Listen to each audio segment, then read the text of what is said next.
प्यारे छात्रों, आज मैं आपको क्लास सेवन्थ बाल महाभारत के 31वें चैप्टर का प्रश्नोत्तर लिखाऊंगा, जिसका शीर्षक है भीष्म शरशय्या पर। तो छात्रों, अपनी अपनी नोटबुक निकाल लीजिए और लिखिए।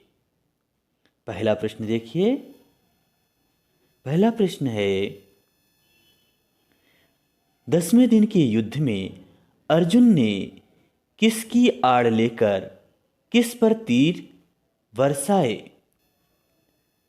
फिर से देखिए, 10वें दिन के युद्ध में अर्जुन ने किसकी आड़ लेकर किस पर तीर बरसाए? उत्तर लिखिए। अर्जुन ने शिखंडी की आड़ लेकर भीष्म पितामह पर तीर बरसाए।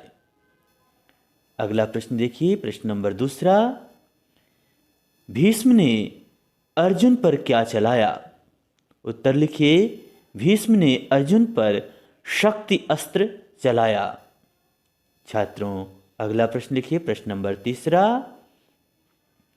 भीष्म का शरीर भूमि से क्यों नहीं लगा? उनका शरीर जो है, जब वो गिरते हैं, उनका भूमि से शरीर क्यों नहीं लगता, इसका कारण आपको बताना है। उत्तर लिखिए।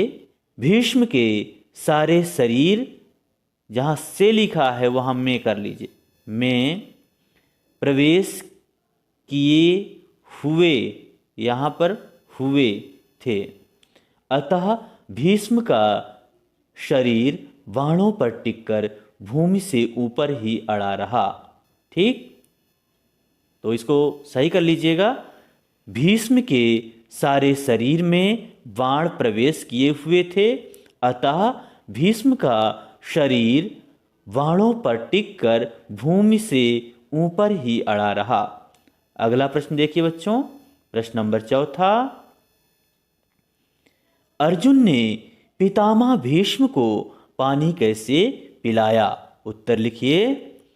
अर्जुन ने पितामह भीष्म को पानी पिलाने के लिए तुरंत धनुष तानकर उनके दाहिने बगल में पृथ्वी पर बड़े जोर से एक तीर मारा। बाण पृथ्वी में प्रवेश कर पाताल में जा लगा और उसी क्षण जल का एक सोता फूट निकला। पितामह ने अमृत के समान मीठा शीतल जल पीकर अपनी प्यास बुझाई। इस प्रकार से बच्चों उनकी प्यास मिटती है। इस प्रकार से उनको अर्जुन पानी पिलाते हैं।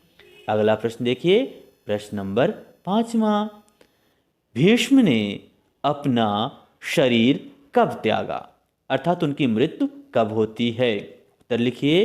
भीष्म ने शरीर त्यागने का उचित समय सूर्य नारायण के उत्तरायण होने पर था, अर्थात जब सूरज उत्तरायण हो जाएगा, अर्थात उत्तर दिशा में चला जाएगा, तब उनकी मृत्यु होगी। अगला प्रश्न देखिए, प्रश्न नंबर 6। भीष्म के बाद किसे सेनापति बनाया गया? भीष्म के बाद द्रोणाचार्य को सेनापति बनाया गया। जब भीष्म सरसैया पर होते हैं, वो घायल अवस्था में होते हैं, ऐसे में कौरव सेना का सेनापति किसे बनाया जाता है? द्रोणाचार्य को बनाया जाता है। अगला प्रश्न देखिए, प्रश्न नंबर 7। शरशय्या पर पड़े भीष्म ने कर्ण से क्या कहा? भीष्म कर्ण को क्या समझाते हैं बच्चों? उत्तर लिखिए। सरसैया पर पड़े भीष्म ने कर्ण से कहा, बेटा तुम राधा के पुत्र नहीं, कुंती के पुत्र हो, सूर्य पुत्र। वीरता में तुम कृष्ण और अर्जुन के बराबर हो। यहाँ पर बच्चों बराबर होगा, बराबरी नहीं, बराबर हो। तुम पांडवों के बड़े भाई हो, इस कारण तुम्हारा कर्तव्य है कि तुम उनसे मित्रता कर लो। मेरी यही इच्छा है कि तुम युद्ध में मेरे सेनापतित्व के साथ ही पांडवों के प्रति तुम्हारे दुश्मनी का आज अंत हो जाए। इस प्रकार से बच्चों भीष्म कर्ण को समझाते हैं कि तुम पांडवों के बड़े भाई हो, इसलिए पांडवों से मित्रता कर लो, उनसे शत्रुता ना करो।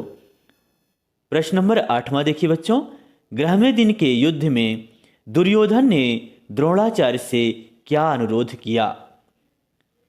द्रोणाचार्य से दुर्योधन क्या कहता है? उत्तर लिखिए।